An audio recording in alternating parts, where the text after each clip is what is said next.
Hello, Peter Dillon, Chief Winemaker of Handpicked Wines, one of the Real Review's top wineries of Australia for 2022.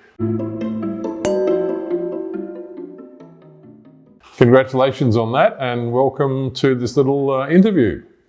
Thanks, Huon. Great to be here. Thanks for finding the time to have a chat. No worries. I've got your Wombat Creek Pinot here, and it inspires the first question, which is there's another winery in the Yarra Valley that does a Wombat Creek as well. Do you share the grapes with them, or is it now all yours or all theirs, or what?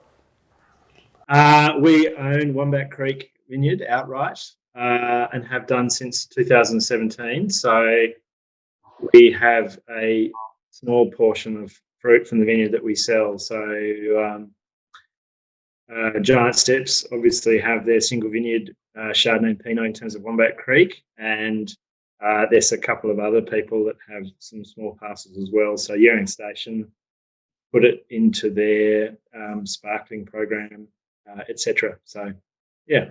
So Wombat Creek is one thing, but it's in the Yarra, whereas you're based on the Mornington Peninsula, and I think that's probably where you are speaking to us from.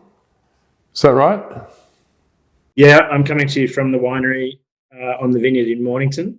And I suppose in a handpicked sense, yes, we have the reasonably diverse spread of vineyard sites. So we've got a couple in the Yarra, and then we have this site, Capella, in Mornington, and then we have a couple on either side of the Tamar River in Tasmania.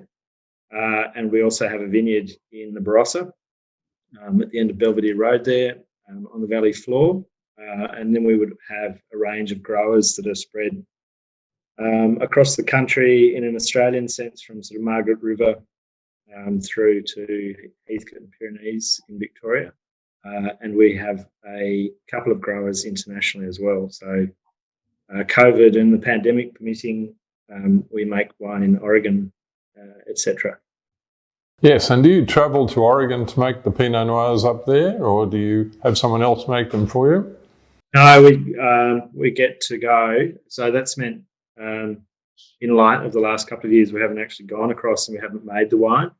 But yes, I would normally go across and get my hands dirty with the vintage over in Oregon, which is always pretty interesting, and I think quite good to see how these varieties unfold on the other side of the world. So getting back to Handpicked itself, which is an interesting business because it's owned by a Chinese guy, William Dong, and I think it's still owned by William, isn't it?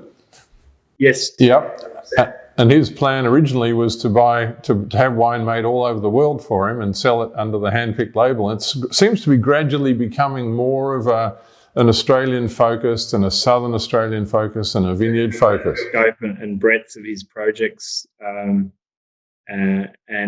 probably not necessarily typical in terms of a model where you would consider most wineries would tend to gravitate to one region and have a winery surrounded by the vineyards, which, you know, there's some common sense to that makes life considerably easier in many ways. So, but I think William really was excited by this concept of being able to do so many different things in so many different places, and still come back to that concept of quality wines that really speak of the places they come from. So I think if you really rewind the tape, in many ways he was inspired by what some of the early models of people like Lindemans here in Australia had done in terms of that multi-regional model.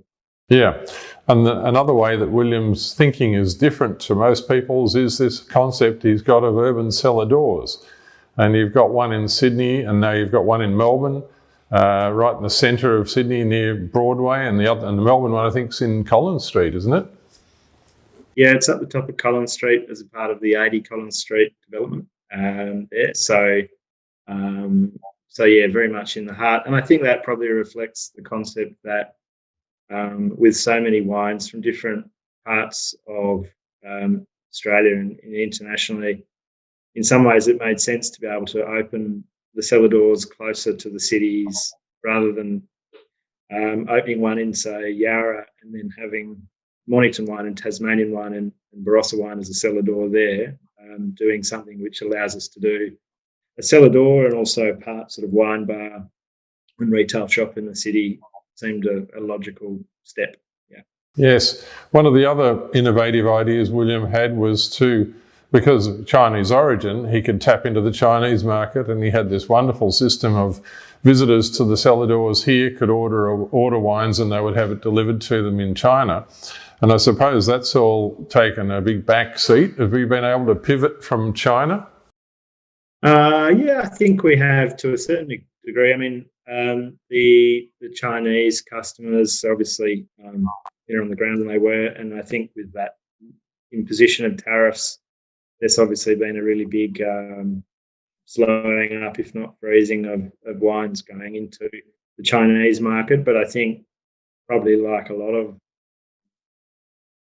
Australian producers, we've really been looking to diversify that base for some time. So been pretty busy trying to shore up all the alternate markets, whether that's Southeast Asia or the UK or the US. I head off on Friday to start the rounds of doing some wine dinners and talking to customers through Singapore and Malaysia and Cambodia. So, yeah, I think that classic Australian winemaker heading into the export markets now, vintage is done and dusted.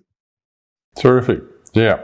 Well, I'm certainly impressed with the range of wines that you have, and I don't think there's anybody in Australia that's not a big corporate that has such a wide range of wines. It's quite extraordinary, and people can trot along to the cellar doors in Sydney and Melbourne and taste a whole lot of them there, which is wonderful.